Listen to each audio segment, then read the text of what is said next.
I'm trying to, but of course, in certain circumstances, it doesn't lend themselves to it. Certain pigments, for instance, like lead white, wouldn't be appropriate for a number of reasons. Because a watercolour is more of what we call an open system. In other words, the air can infiltrate down within the paint. Unlike a linseed oil-based paint, which is almost self-sealing, you have to worry about interactions with stuff from the air. Now, of course, back in the 19th century, when they had oil-burning lamps and gas-burning lamps, there was more sulfur dioxide, and those pollutants could have a tendency to react and discolour the paints. So even though we've got much cleaner air nowadays, I have to consider it. Also, I think that certain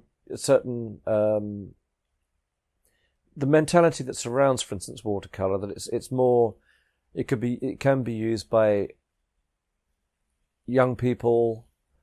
I have to also be mindful of the toxicity and things like that. So our other lead-based colours, the Naples yellows, the lead tin yellows, will not be in the range. Strangely enough, actually, they don't tend to work so well as a watercolour paint anyway. Just because of the nature of the transparency. And things like lead tin yellows, they're very opaque. So, of course, generally the merits of the virtues of a watercolour is because it's transparent.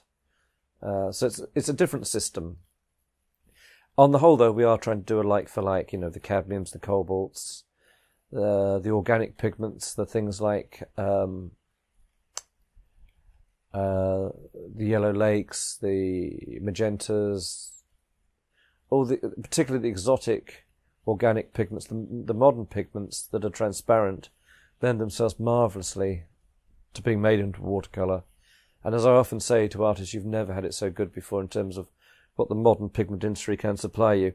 Okay, we've lost some of the ancient stuff, but the modern stuff is staggering and often incredibly permanent and light fast.